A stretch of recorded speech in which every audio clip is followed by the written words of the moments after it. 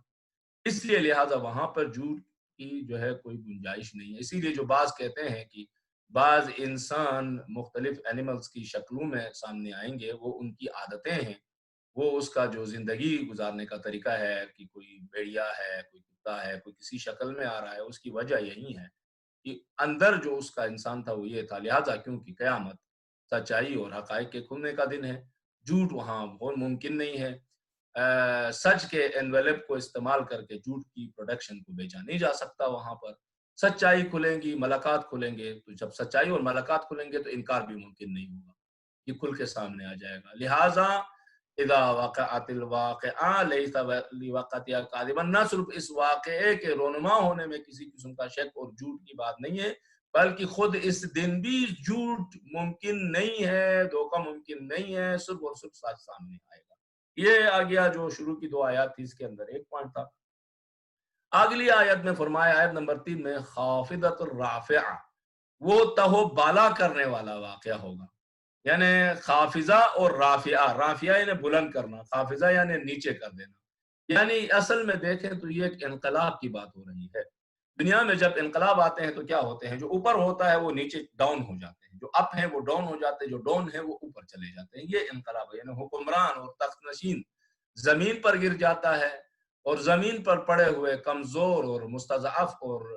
بیچارے لوگ کیا ہوتے ہیں، اوپر آ جاتے ہیں۔ قیامت کے دن بھی ایسا ہوگا، قیامت کے دن بھی کچھ لوگ اوپر آ جائیں گے، کچھ لوگ نیچے پستیوں میں گر جائیں گے۔ دنیا میں وہ بیچارے ایسے نہ رہے ہوں، دنیا میں وہ ہمیشہ پستے رہے ہوں، دنیا میں ہمیشہ چکی میں ظلم کی، زیادتی کی، بے انصافی کی چکیوں میں پستے رہے ہیں بیچارے، اب یہاں دیکھتے ہیں تو وہ رافعہ ہیں، وہ بلند ہیں، وہ جو دنیا میں جو بلند اپنے آپ کو سمجھ رہے تھے اور بلندی پہ لے گئے تھے، ظلم و ستم کے ذریعے دوسروں کے خون کے اوپر اپنا اقتدار چلا رہے تھے، دوسروں کی لاشوں کے اوپر اپنی کرسی کو بچا کے رکھا ہوا تھا، دوسروں کے حق کو چھین کر جو ہے خود کو اوپر لے کر آ گئے تھے، ہر لحاظ سے، کسی بھی اعتبار سے، culturally, educationally, financially, politically, social status کے حوالے سے وغیرہ وغیرہ وغیرہ، وہ یہاں پر کیا ہے، خافضہ ہیں، وہاں یہاں پر خافضہ پڑے ہوئے ہیں۔ دلچسپ یہ ہے کہ پہلے فرمایا خافضہ ہوگا، یہ ایک باریک جو ہے گہری سی بات بھی بتائی اور سمجھایا بھی کہ دیکھیں پہلے ہمیشہ دنیا میں بھی کوئی ریولوشن آتا ہے نا تو پہلے خافضہ ہونا ضروری ہے، خافضہ نہیں، پہلے جو طاغوت صفت لوگ اوپر بیٹھے ہوئے ہیں ان کو آپ وہاں سے گرائیں گے، نیچے بتوں کو گرائیں گے منہ کے بل کانے کعبے میں گر کر، اور دنیا میں بھی جو بت نما انسان ہیں ان کو بھی آپ منہ کے بل جب تک حافظہ نہیں کریں گے، یہ پیسے ہوئے لوگ رافعہ نہیں ہو سکتے۔ آپ کی سوسائٹی میں تبھی پاسبلٹی ہے کہ کمزور لوگوں کو اس کا حق ملے جب آپ اوپر بیٹھے ہوئے ظالموں کو منہ کے بل گرائیں گے، پہلے حافظہ کریں ان کو۔ انقلاب میں بھی یہی ہوتا ہے، یہ مظلوم اٹھتے ہیں تو کیا کرتے ہیں، منہ کے بل اس ظالم کو گراتے ہیں، پھر یہ مظلوم اوپر آ جاتے ہیں۔ قرآن مجید بھی کہتا ہے دیکھیں قیامت کے دن بھی پہلے ہم کیا کریں گے، حافظہ کریں گے، پہلے منہ کے بل گرائیں گے ان کے سامنے۔ ان کی جنہوں نے دنیا میں لوگوں کو ذلیل کیا ہے، دنیا میں لوگوں کو انہوں نے مصدب بنا کے رکھا ہے، ان کی جو ہے ذلت اور پستی کی انتہا قیامت میں سامنے آئے گی، جب آئے گی تو پھر یہ کمزور بیچارے اوپر آئیں گے۔ بس قیامت دن ہے تہو بالا کر دینے والا، اوپر کو نیچے، نیچے کو اوپر کر دینے والا ہے۔ یہ واقعہ دنیا میں ہو سکتا ہے کہ لوگ مستضعف بیچارے اس طاغوت جو اوپر بیٹھا اس کو گرا نہ سکیں، کہ اس وقت جو ہے ایک طاغوت کے طاغوتی نظام اور ایک ظالم اور بربری اور وحشی اور فاشسٹ اور ریسسٹ قسم کے نظام کے خلاف کچھ لوگ سڑکوں پہ نکلے ہوئے ہیں اس وقت۔ آپ لوگوں کو پتا ہے کیا ہو رہا ہے پچھلے 4-5 دن سے، یہ کیا کر رہے ہیں، یہ اس وقت یہ بیچارے کوشش کر رہے ہیں کہ حافظہ کریں، یہ اس تابوت کو منہ کے بل گرانا چاہتے ہیں۔ یہ حافظہ ہوگا تو یہ رافعہ ہوگا، وگرنہ صرف جو ہے کچھ وہ کریں گے فائدہ نہیں ہوگا۔ ان کو اس لیول تک جانا پڑے گا، اس لیول تک قربانی دینی پڑے کہ حافظہ ہو جائے، یہ حافظہ ہو کے گرے منہ کے بل، تب یہ مستضعف بیچارے کمزور نسل پرستی اور ریسیزم کے شکار لوگ یہ رافعہ ہو سکتے ہیں، تبھی یہ تبدیلی سوسائٹی کے اندر آ سکتی ہے۔ آیت نمبر 4 میں جاتے ہیں، اشارہ کیا فرمایا، اذا رجت الارض رجا، جب زمین پوری طرح ہلا دی جائے گی. ہم نے اس زمین کے ہلانے کے حوالے سے اس سے پہلے ماہ رمضان میں بھی تھوڑا سا ڈسکس کیا ہے. یعنی یہ اس وقت ہوگا کہ جس وقت زمین شدت کے ساتھ لرزنے لگے گی. وَبُسَّتِ الْجِبَالُ بَسًّا، اور پہاڑ ریزہ ریزہ کر دیے جائیں گے. یعنی یہ زلزلہ اتنا بڑا ہوگا، اتنا شدید ہوگا کہ پہاڑ ٹوٹ کر ریزہ ریزہ ہو جائیں گے. اگلی آیت نمبر 5 میں، کیونکہ آیتیں جڑی ہوئی ہیں آپس میں ایک دوسرے کے ساتھ، فَكَانَتْ هَبَاءً مُنبَثًّا، فرمایا تو یہ منتشر غبار بن کر رہ جائیں گے. ایسے دھول مٹی نہیں اڑتی، دھول مٹی کی طرح جو ہے اڑ جائیں گے. حضرت علی علیہ السلام یہاں پہ ایک حدیث سے میں تھوڑا سا اس کو نقل کرتے ہیں اور تھوڑا سا دیکھتے ہیں. حضرت علی علیہ السلام نے حضرت علی سے کسی نے اس آیت کے بارے میں پوچھا تو آپ نے جواب دیا کہ سورج میں موجود غبار اور دھول نکل جائے گی. یہ ہو سکتا ہے کہ اشارہ ہو جو سورج کے اندر مختلف گیسز ہیں جس کو غبار اور دھول سے حضرت نے تعبیر کی، کہ ظاہر ہے کہ لفظ گیس اور اس طرح کی جو آج ہمارے پاس ٹرمنالوجیز ہیں وہ آج کے اس کے حساب سے ہم نے بنائی ہوئی ہیں. بات وہی ہے، مختلف نام اور ٹرمنالوجیز ڈیفرنٹ ہیں ایک ہی چیز کے. وہیں یہ جو ہے ہیلیم قسم کی جو گیسیں ہیں اور اندر جو مختلف چیزیں ہیں اس کی طرف اشارہ ہو سکتا ہے. کیونکہ اس سے پہلے بھی میں نے عرض کیا کہ یہ جو قُوِّرَتِ الشَّمْسُ وَضُوءُهَا، سورج کی روشنی کو لپیٹنے کی بات کی ہے، تو یہ لپیٹنا جو ہے ایک پروسیس کے تحت ہے. تو ایک بات ذہن میں رکھیں کہ جب زلزلے کی بات کی، یہ رمضان میں بھی ڈسکس کیا تھا کہ یہ زلزلہ کسی زمین کے اسپیسیفک جغرافیے میں آنے والا زلزلہ نہیں ہے.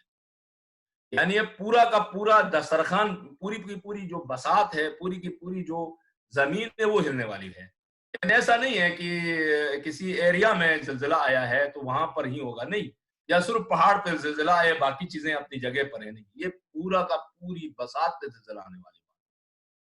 کوئی جغرافیہ نہیں، پوری زمین ہلے گی. جب پوری زمین ہلے گی تو سچویشن یہ بنے گی پہاڑ ایک پاؤڈر کی طرح بن جائیں گے. جیسے مار کے اڑا دیا جاتا ہے پاؤڈر کو، اس طرح جو ہے اڑا دیا جائے گا. سورج کی یعنی سورج کی جو حالت بنے گی وہ پاؤڈر کی طرح ہو جائے گی. یعنی دوسرے الفاظ میں اگر ہم سمجھنا چاہتے ہیں تو ایسا ہے کہ فرض کریں پہلے جیسے مثال دی، ایک بڑے سے جو ہے کپڑے کے اندر یا دسترخوان کے اندر بہت ساری چیزیں ہم رکھیں اور ان سب کو ہم چاہیں کہ ایک ساتھ ان سب کو جو ہے آگے پیچھے کر دیں، ختم کر دیں، تو ایک کونے کو پکڑ کے کھینچ لیں اس کو، سارے کا سارا برتن ادھر سے ادھر سب نظام ایک ہی جھٹکے میں تتر بتر ہو جائے گا. اللہ سبحانہ و تعالیٰ کے سامنے یہ کائنات ایک دسترخوان ہے. اس دسترخوان کے اندر جو چیزیں موجود ہیں اللہ کے لیے بس اتنا ہی کافی ہے کہ ایک جھٹکا ملے کہیں سے. جیسے کہ ہم جو ہے کسی کپڑے میں دسترخوان میں پڑی ہوئی چیزیں یا میز کے اوپر پڑی ہوئی چیزیں، اس کے میز کا جو وہ ہے اس کو کھینچ لیں ہم کپڑے کو، ساری کی چیزیں درہم برہم ہو جائے گی. تو مشکل کام نہیں ہے. اللہ فرمانا جو دیکھو بھائی یہ ہے نا، یہ ہم سب ایسے فولڈ کر کے فولڈر بنا کے لے کے چلے جائیں گے، اسی کو بچھا دیں گے تو پوری دنیا بن جائے گی. اللہ کے لیے ایک فولڈر ہے، اس فولڈر کو بچھاتا ہے اتنی بڑی کائنات بنتی ہے. فولڈر کو ایسے رول کر دیتا ہے، چھوٹا سا ایک فولڈر بنتا ہے، پیک کرو، چلو جی ختم ہو گئی بات. تمہارے لیے اور ہمارے لیے جغرافیکل ڈسٹینس ہے، بڑی ہے، یہ ہے، وہ ماؤنٹ ایوریسٹ ہے، یہ اللہ کے سامنے تو یہ ایک دسترخوان ہے، ایک فولڈر ہے جس کے اوپر اللہ نے جو ہے نا مختلف آرٹ کی وہ رکھی، فولڈ کر کے لے کے چلے جائیں گے اللہ سبحانہ وتعالیٰ. زیادہ ان آیات کے اوپر وہ نہیں گہرا نیچے رہتا ہے. آیت نمبر اس کے بعد 7 آتی ہے تو فرمایا وَكُنْتُمْ أَزْوَاجًا ثَلَاثَةً، تم لوگ 3 گروہ ہوں گے. یعنی 3 گروہ ہوں گے، 3 گروپس ہوں گے. اصل میں یعنی 3 بندے نہیں ہیں، 3 گروپس ہیں. ہر گروپ کے اندر 2 قسم کے لوگ ہوں گے. ازواج کا نا، ازواج یعنی ٹوینز، 2 یعنی پارٹنر ہونا ضروری ہے. زوج کا مطلب ہی یہی ہے کہ زوج و زوجہ، یعنی 2 گروپ ہے نا، 2 جوڑے ہیں جس کو اردو میں ہم کہتے ہیں. جوڑے ہوگا یعنی مجموعاً کتنے بن جائیں گے؟ 6 قسم کی کیٹیگریز بن جائیں گی. ٹوٹل جو ہے ٹوٹل 6 قسم کی کیٹیگری بن جائیں گی. 3 گروپس میں بٹے ہوئے ہوں گے یہ لوگ، ہر گروپس میں 2 ہوں گے یعنی جوڑا جوڑا ہوگا. تو بچ گئے 6 قسم کی. پھر فرمایا یہ کیا ہو رہا، اس کے بعد کیا ہے؟ فَأَصْحَابُ الْمَيْمَنَةِ مَا أَصْحَابُ الْمَيْمَنَةِ، رہے دانے ہاتھ والے، سیدھے ہاتھ والے، تو دانے ہاتھ والوں کا کیا کہنا. اردو میں اور گنجائش نہیں ہے کہ اس قدر و منزلت و شان جو کہ ماں اصحاب المیمنہ کے اندر بیان ہوا ہے اس کو ریفلیکٹ کرنے کے لیے کوئی اور لفظ ڈھونڈا جائے. کیونکہ نہیں ہے تو آگے لفظ ڈالیں گے تو پھر وہ ترجمہ ایک دو لائن میں چلا جائے گا، ترجمے کے ساتھ وضاحت دینی پڑے گی، تو لہٰذا مجبوری ہے کہ اتنا ہی رکھا جائے، رہے دانے ہاتھ والے تو دائیں ہاتھ والوں کا کیا کہنا، بس کیا کہنا، یہ کیا کہنا، کوئی شعر پڑھے تو بھی کیا کہنا، کوئی ایسا کام وام ہو تو بھی کیا کہنا، یہاں پر بھی کیا کہنا، وہی لفظ ہے، مجبور ہیں، ہمارے پاس اور ڈکشنری یا ویکیبلری نہیں ہے، یا اور بھی کوئی لفظ آئے گا تو وہ بھی اتنی ہی لمیٹیشن کا شکار ہوگا۔ سیدھے ہاتھ والوں نے جو قیامت کے دن جو اعمال نامہ پکڑنا ہے، ان کو اتنی عزت کے ساتھ بیان کر رہا ہے پروردگار، فرماتے ہیں ما اصحاب المیمنہ، بھائی تم کیا جانو ان کی کیا بات ہے، ان کی کیا شان و شوکت ہے، یہ کیا قدر و منزلت ہے۔ عجیب ہے کہ یہاں پر جو لفظ استعمال کیا ہے وہی لفظ ہے جو شب قدر کے لیے یوز ہوا ہے، شب قدر کو بھی اسی انداز میں اللہ نے پریزنٹ کیا اور پہچنوایا ہے۔ وما ادراک ما لیلۃ القدر، ہے کہ نہیں ہے، وما ادراک ما، یہاں پہ مطلب ما اصحاب المیمنہ، وہی لفظ ما کے ذریعے سے وہاں شب قدر کی شان و منزلت اور اس کی اہمیت و افادیت کو بیان کیا، یہاں سیدھے ہاتھ سے نامہ اعمال پکڑنے والے قیامت میں جو گروپس کے اندر جو لوگ ہیں ان کی شان و شوکت کو بیان کرنے کے لیے وہی لفظ استعمال کیا۔ کہتے ہیں کہ قیامت کے دن سیدھے ہاتھ یعنی اصحاب میمنہ، اور اسی طرح جو اگلی کیٹیگری ہے اصحاب مشأمہ یعنی الٹے ہاتھ والوں کی پہچان کہتے ہیں قدر آسان ہوگی، آسانی ہوگی کہ ان لوگوں کو پہچان لے آدمی، قیامت والے دیکھیں گے پتہ چلے گا وہ سیدھے ہاتھ والے یہ ہیں، اچھا یہ الٹے ہاتھ والے، یعنی آسان مطلب ہر کسی کے لیے آسان نہیں ہے، مشکل ہے، لیکن بہرحال پھر بھی کچھ لوگ ہوں گے جو پہچان لیں گے، اور پہچاننے میں اتنا زیادہ مشکلات پیش نہیں آئیں گی۔ تو مشکل چیز ہے وہ سابقون کی پہچان، سابقون کی شناخت، کیونکہ اس کی اگلی کیٹیگری سابقون ہے، تو پہلے ہی ہم اس کا ایک تھوڑا سا سٹارٹنگ وہ بنا لیں کہ پھر اس آیت میں انٹر ہو جائیں تو ذرا ڈیپلی بعض بحث کو ہم کر سکیں۔ سابقون کی شناخت ہر کسی کے بس میں نہیں ہے، سابقون کی کامل و اکمل شناخت دنیا میں بھی ہر کسی کے بس میں نہیں ہے، دنیا میں پھر بھی شناخت کا ایک پہلو ہے، لیکن سابقون کی جو فرمایا کہ کامل و اکمل جو شناخت ہے وہ دنیا میں بھی مشکل ہے، تو ادھر بھی اسی طرح مشکل ہے، ہر کسی کے بس میں نہیں۔ سیدھے ہاتھ والے لوگوں کی ایک شناخت یہ ہے کہ یہ انڈیپینڈنٹلی نہیں ہے، یہ لوگ جس کو کہتے ہیں نا کہ مستقل ہیں، یہ مستقل ایک شناخت رکھتے ہیں، انڈیپینڈنٹلی اپنی ایک آئیڈینٹی رکھتے ہیں، یہ ایسا نہیں ہے۔ کہاں سے یہ پتا چل گیا یہ ایسا نہیں ہے، بلکہ ان کی شناخت کسی کی وجہ سے ہے، یعنی وہ خود انڈیپینڈنٹلی کوئی آئیڈیا وہ کیا کہتے ہیں کوئی شخصیت نہیں رکھتے ہیں، کوئی پرسنالٹی نہیں رکھتے ہیں، ان کی کسی اور کی وجہ سے ان کی یہ شان و منزلت اور شان و شوکت ہے۔ مطلب کیا ہے اس کا؟ مطلب اس لیے ہے کہ یہاں لفظ اصحاب استعمال کیا ہے، نے فرمایا المیمنہ، اصحاب المیمنہ، یعنی یہ کسی کے ہمراہ ہیں، اصحاب یعنی صحبت سے ہے، صحبت یعنی ہمراہ رہنا، صحابہ بھی اسی لیے ہم کہتے ہیں، صحابہ کا مطلب کیا، جو اللہ کے رسول کے ساتھ رہے، صحابیت کا مطلب یہ نہیں مصاحبت مطلب ہمراہی کو ہم کہتے ہیں، کمپینین میرے خیال میں یوز کرتے ہیں انگلش میں، پتہ نہیں کتنا ریفلیکٹ کرتا ہے صحابہ والے لفظ کو، مجھے کیونکہ انگلش زیادہ مجھے نہیں آتی تو میں نہیں کہہ سکتا یقین سے، لہٰذا یہ بھی کیا ہے، یہ جو اصحاب میمنہ ہیں سیدھے ہاتھ سے نامہ اعمال لینے والے ہیں، ان کی اپنی کوئی اس طرح کی مستقل حیثیت نہیں ہے، کیونکہ یہ کسی کی صحبت اور ہمراہی میں ہے، اس لیے یہ ان کی منزلت و شان و شوکت ہے۔ ایک بات یہ آ گئی، سابقون ایسا نہیں ہے، اس لیے ان کی پہچان بھی آسان ہے، کیونکہ یہ بیچارے خود سے تو کوئی شناخت رکھتے نہیں ہیں کہ مشکل ہو جائے، یہ تو معلوم ہے پہچانے ہوئے پہچنوائے ہوئے پاپولر لوگوں کے ساتھ کی وجہ سے ان کی بھی آئیڈینٹی کلیئر ہو جائے گی، کیونکہ یہ پاپولر لوگوں کے ساتھ ہی ہیں، صحابہ ہیں، فلاں کے مصاحبت میں اصحاب میمنہ ہیں، لہٰذا کیونکہ وہ جو جن کے ساتھ یہ بیٹھے ہیں وہ شناختہ شدہ ہیں تو ان کی بھی پہچان ہونا آسان ہوگی، اسی لیے کہتے ہیں کہ پہچاننا اتنا زیادہ مشکل نہیں ہوگا، لیکن سابقون ایسے نہیں ہیں، سابقون مستقل ہیں، سابقون اپنی ایک شخصیت رکھتے ہیں، سابقون اپنی ایک حیثیت رکھتے ہیں، اسی لیے جو ہے ان کی جو ہے سابقون کی جو شناخت ہے وہ آسان نہیں ہوگی۔ قرآن مجید میں بھی اصحاب یمین کی جو شناخت بیان کیا ہے اس میں ہے، مثلا اور بھی آیتیں ہیں اس میں اصحاب یمین کو تھوڑا سا ڈسکس کیا ہے کہ اصحاب یمین کون ہیں، کیا ہیں ان کی شناخت۔ مثال کے طور پر یعنی فرمایا یعنی یم کا لفظ استعمال، یمین کا لفظ بھی آیا، میمنہ جیسے یہاں پر آیا تو کس بعض اور آیتوں میں لفظ یمین استعمال کیا ہے۔ یمین سے مراد یہاں پر یم بھی لیا گیا ہے۔ یم کا مطلب کیا ہے؟ یم کہتے ہیں برکت اور سبب کے معنی میں، یعنی یم یعنی میں نے جو پہلے ہی عرض کیا وہ خود سے نہیں بلکہ کسی دوسرے کے سبب سے، کسی دوسرے کی وجہ سے ایک، اور یہ ایک معنی یہ بھی ہے کہ وہ صاحبان برکت ہیں، خیر و برکت ہیں۔ اسی طرح جو ہے ایک اور معنی جو ہم نے اوپر بھی کیا کہ وہ سیدھے ہاتھ سے لینے والے ہیں، اس لیے ان کو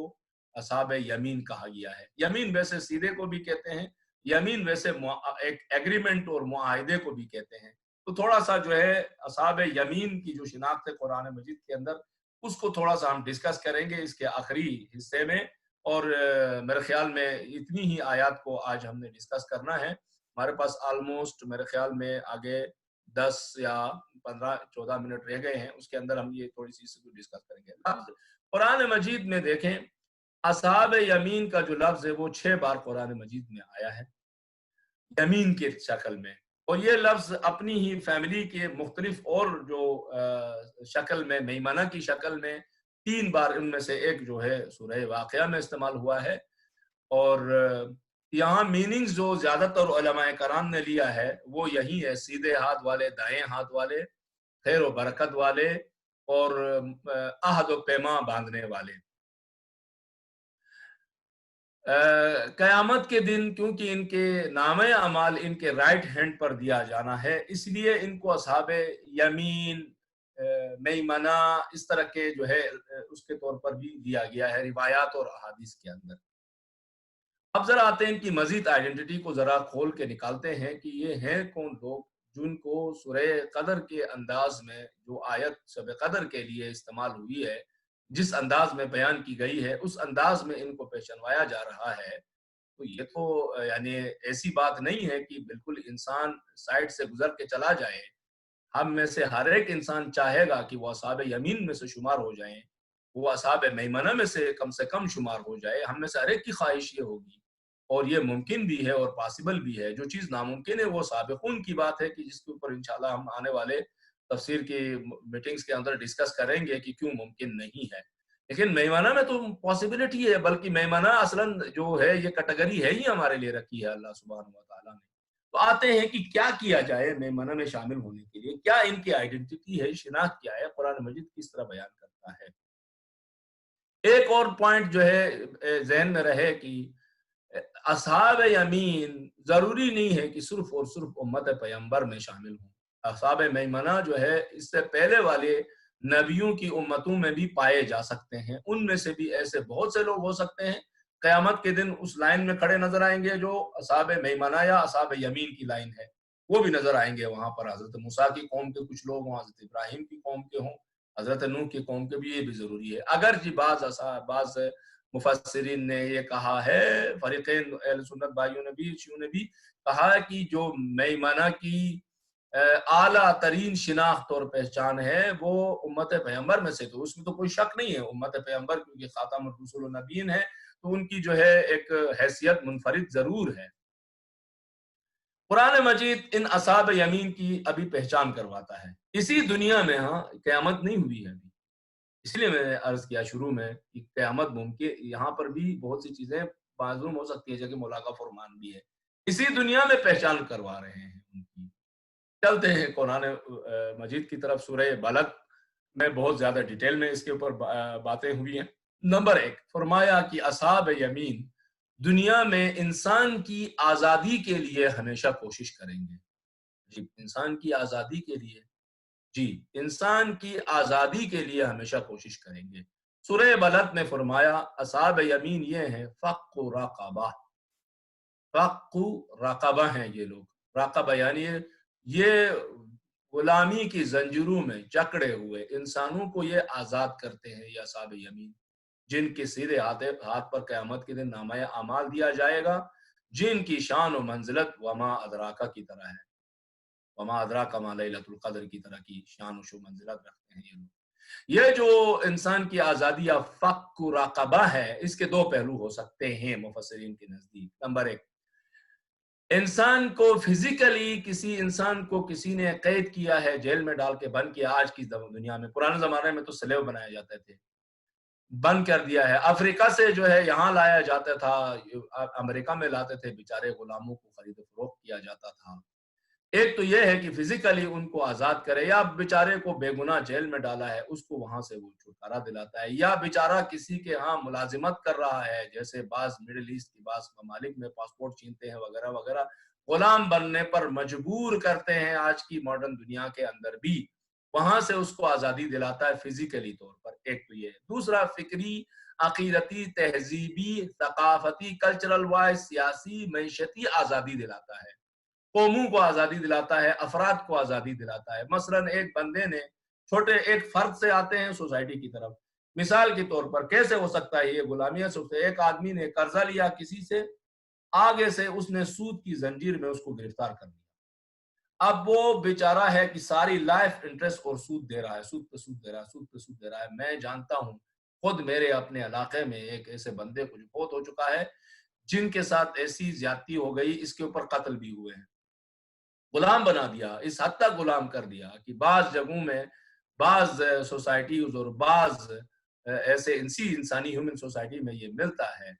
کہ پھر وہ قرضہ دینے والے اس کے ناموس تک پہنچ گئے اور کہا جی اگر آپ پیسے نہیں دے سکتے ہو تو اپنی بیٹی دے دو، نعوذ باللہ، شرعی راستے کے لیے نہیں، غیر شرعی راستے، اس حد تک چلی جاتی ہے اکانومیکل۔ یا یہ جو معیشتی نظام ہے، جو کیپٹلسٹ معیشتی نظام ہے، جو غلاموں کو غلامی پہ رضامند کرتا رہتا ہے، یہ جو ملٹی نیشنل جو ہے، جو اپنی فائدے کو دیکھتے ہیں کمپنیاں، ابھی جو کورونا کے حوالے سے جو بہت ساری چیزیں آ رہی ہیں اور بھی اس طرح کے ایشوز ہیں، آپ دیکھیں نا کیا ہے، یہ معیشتی غلامی ہے، پوری قوموں کو، علاقوں کو، ملکوں کو غلام بناتے ہیں۔ اسی طرح پولیٹیکل ہے، اسی طرح کلچرل ہے، اسی طرح جو ہے ایجوکیشنل ہے، اسی طرح مختلف۔ یہ دوسرا پہلو ہے کہ آج کی ماڈرن دنیا میں یہ غلامی، اس غلامی سے آزاد دلانا لہٰذا بہت ہی ضروری ہے۔ آپ ہی کہتے ہیں آغا صاحب یہ تفسیر کہاں سے کر لیا، یہ تو تفسیر سے زیادہ توجیہ یا تفسیر بالرائے تو نہیں ہے، بالکل بھی نہیں ہے۔ چلتے ہیں سیرہ معصومین کی طرف۔ فرمایا زیارت اربعین کے اندر، جو کہ اہم ترین زیارات میں سے ہماری ہیں، کہ فرمایا کہ اے امام حسین، آپ نے قربانی دی، قربانی کیوں دی؟ لیستنقذ او لیستنقذ عبادک من الجہالت والحیرہ، اللہ، تاکہ لوگوں کو جہالت اور گمراہی اور پریشانی اور ظلم و ستم سے آزادی دلائیں، نجات دلائیں، استنقذ، انقاذ کرے، نجات دلائیں۔ بس آج بھی ہمارے پاس اصحاب یمین میں شامل ہونے کا چانس موجود ہے، اگر ہم فک رقبہ کریں سورہ بلد کی اس آیت کے حساب سے، یعنی ہم آج کے پسے ہوئے لوگوں کو، معاشروں کو، سوسائٹیز کو ظالموں کے چنگل سے نجات دلائیں کہ انشاءاللہ جو ہمارے سیاہ فام بھائی ہیں وہ جلد ہی اس ریسس سسٹم سے نجات پائیں گے اور بڑی تبدیلی ایجاد کریں گے۔ ہماری دعائیں ان کے ساتھ ہیں۔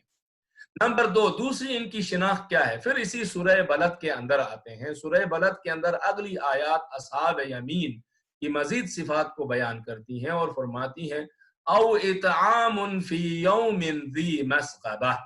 یتیما ذا مقربہ او مسکینا ذا متربہ۔ اصحاب یمین بھوکوں کی بھوک مٹانے کا اہتمام کرتے ہیں، خاص کر مشکلات میں، یعنی ذو مسغبہ میں، ذی مسغبہ والے لوگ جو مشکلات میں پڑے ہوئے بیچارے، اور خاص کر اپنے رشتہ داروں میں، چاہے یہ رشتہ عقیدے کا رشتہ ہو اور اس سے زیادہ جو فقہی اعتبار سے خون کا رشتہ ہے، ان میں جو یتیم و مسکین ہیں ان کا خیال رکھتے ہیں۔ اللہ اکبر، یہ اصحاب یمین قرآن بیان کر رہا ہے۔ اب وہ یہ نہیں کہ حدیث تھی آغا صاحب فلانی، حالانکہ ہمارے پاس حدیث قرآن میں کوئی فرق نہیں ہے، دونوں ثقلین ہیں، لیکن پھر بھی بعض لوگوں کی مینٹالٹی ہوتی ہے، تو یہ قرآن سورہ بلد ہے، یہ سورہ بلد میں اصحاب یمین اور سیدھے ہاتھ والوں جن کے نام اعمال دیں گے